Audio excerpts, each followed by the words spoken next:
This is Metal Nate, and I am talking to Rory of Enter Shikari. How's it going? Very good. How are you doing? I'm doing quite nice. It's not too hot today at all, is it? No, this is actually probably the most reasonable, well, one of the most reasonable days other than Canada we've had. Canada was pretty much like the UK, and it was amazing. Just overcast, you know, like a little bit cold, but you know, it was cool. Overcast is amazing. Overcast is my favourite weather. Yeah. I mean, being English and ginger, with a bit of Irish in me, like I just burn in the sun. So like, I hate having to put, you know, factor 30 on every single day. So yeah, overcast is awesome for me. I love it. Fair enough. That's understandable. So this is your first time on Warped, right?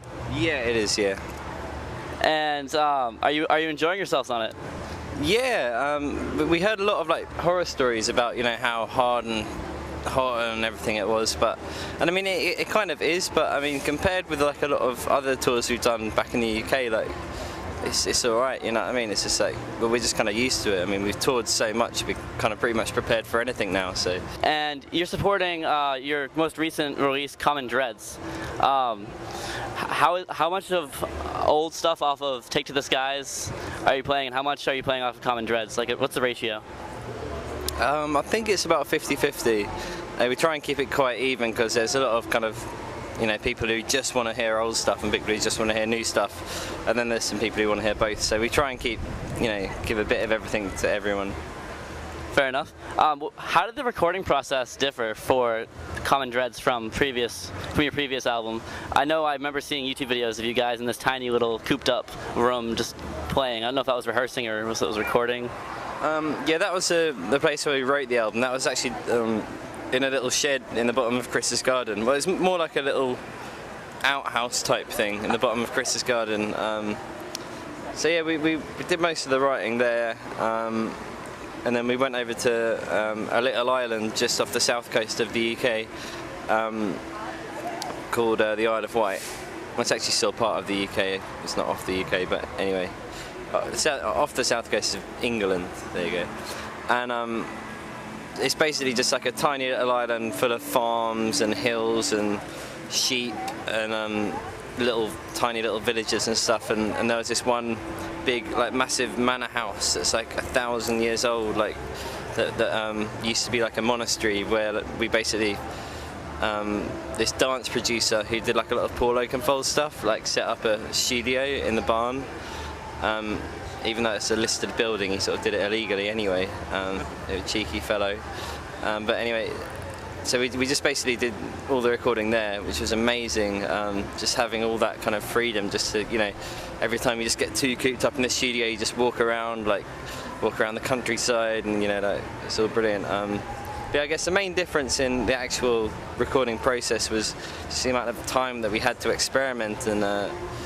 You know, different instrumentation and different amps and guitars, you know, speaking from my point of view and stuff, different vocal mics and stuff, because the first album was done in like, we recorded it all in 2 weeks, whereas like this one we had like pretty much 3 or 4 months, so like, yeah, it's quite a big difference in how much leniency we had.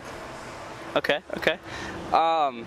Now I noticed if you look at Take to the Skies and then you look at Common Dreads seems a lot more politically charged. I know Rue isn't here to field that, but I'm sure you can answer this one. What was the reason behind that, and is this a direction that Enter Shikari is probably going to go forth in future releases? Well, I mean, with the first album, Take to the Skies, like, I mean, we had a lot of the same opinions, but just didn't really know how to kind of voice them properly. Like, I mean, it was generally, I guess we just weren't quite as confident with that kind of thing. Like, we didn't have quite such like refined ideas about stuff, so a lot of stuff was kind of shrouded in like metaphor, and it's all quite ambiguous and stuff. So we sort of focused more on sort of making cool imagery and stuff like that.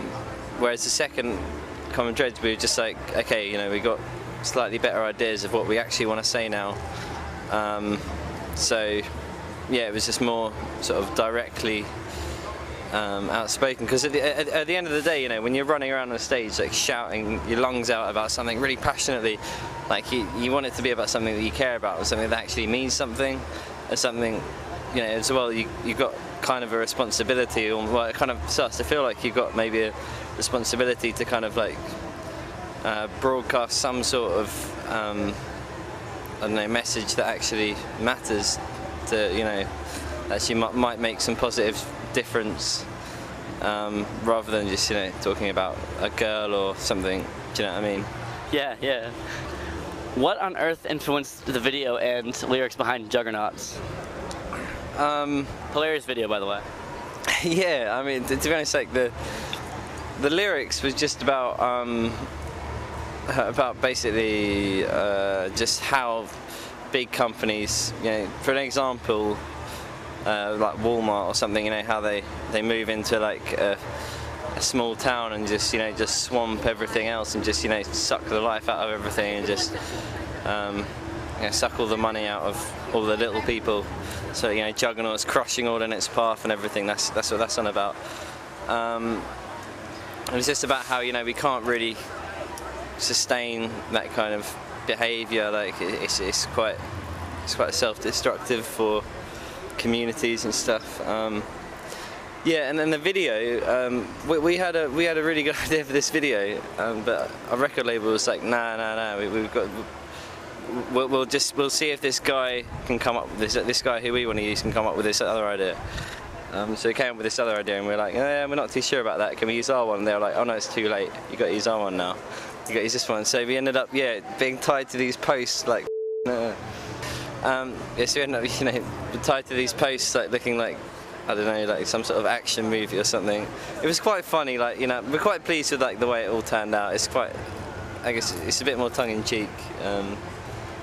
But yeah, and then there was but a part of the thing that didn't really come across was we got these little kids to come in and like draw little circles in the sand around themselves, and then like this one massive guy, we hired like this like 7-foot guy to come in and then draw a big circle around everyone else and just usher everyone else out of the circle. It's kind of like a metaphor, but that didn't really come across in the video.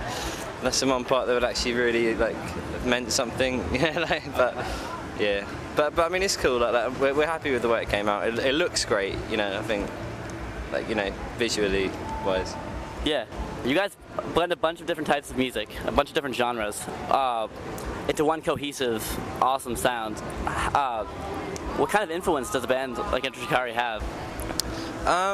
Literally, like everything. I mean, we listen to, like, I don't know. It's kind of just gonna sound pretty obvious and generic, but yeah, I mean, we literally do listen to like loads of, like, you know, hardcore. We don't listen to that much metal, some metal, but mostly like hardcore and a lot of dance music, a lot of drum and bass, a lot of dubstep, a lot of straight up like trance and dance and stuff. And we just kind of like look for similarities between, like, you know, the way you know, some parts of a dance song might be a build up, and then, like, you know, some parts of rock songs might be a build up, and just see what synths they use and like just try and incorporate that. And then like the breakdown's the same kind of thing. Just we just, I don't know, we just kind of look for the same feelings in different parts of like dance songs and rock songs, and just you know, put them together essentially.